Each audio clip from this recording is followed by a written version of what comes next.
It was supposed to be the holiday of a lifetime, but for the people you're about to meet, it's one they'd rather forget. I've done lots of travelling and I have never had an experience like this that was so brought on by the owner guide. Never in our wildest dreams would we have expected this. It was meant to be a dream trip to outback Queensland, but for Jenny Nilsson, Mark Hewitt and 8 others, it was more like a nightmare. It was just horrendous. The entire group abandoned after they say an altercation broke out between the tour operator and bus driver. But the trains and the planes were not frequent and there was no accommodation for that night. They'd booked an 8-day adventure with tour company Reef and Beyond through online travel agent Tripadeal. Starting in Mackay, they explored the subtropical rainforest of Yungala, followed by an 11-hour drive to Barcaldine to Fossick for opals and gold. Next up was 2 nights in Longreach before a visit to Australia's dinosaur capital, Winton.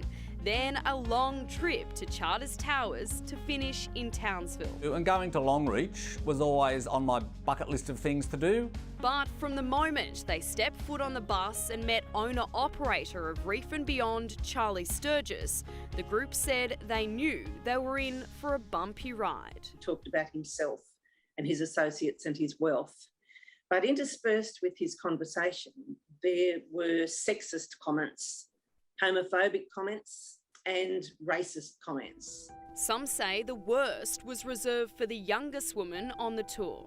Who was travelling with her mother got on the bus with a Mickey Mouse t-shirt and Mickey was spread over her, over the front of her, like Mickey's hands up around her breast. He said, "I want to shake Mickey's hand." The most absolutely offensive comment. The group claims Charlie's antics didn't stop there.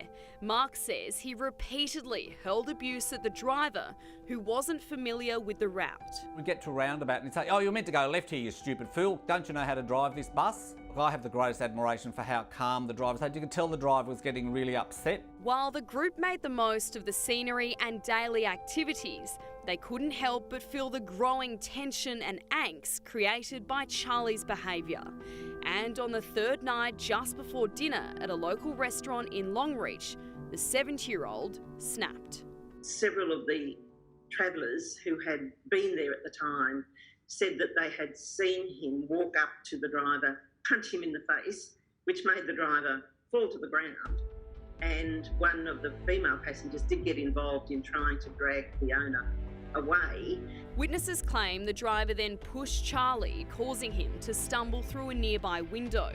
Police attended, but the drama was far from over. We were then told he had cancelled everything for the rest of the tour, all accommodation, all activities, and that he had left town. But this was brought on by the owner guide who was on the bus, who had a duty of care to protect his passengers. How was this allowed to happen? Why wasn't there regulatory controls to control this person and this company? With nowhere to stay and the next train leaving in 5 days, they called Tripadeal to see if it could help. The company coming to the rescue, offering to pay for flights out of Longreach. In a statement to A Current Affair, Tripadeal says it's worked with Reef and Beyond since January 2021 with no issue to date, and will reimburse all travellers in full with the addition of a $500 Tripadeal voucher. To cap off the holiday from hell, several of the passengers spent the following days filing multiple page reports, with the alleged fight now the subject of a police investigation. I mean, I just find it hard to believe that such a thing was allowed to happen in Queensland, in Australia, with a group of tourists in 2022, when tourism is the way out of this pandemic. At this stage, police say no charges have been laid. We attempted to contact Charlie, but we were told he wasn't available.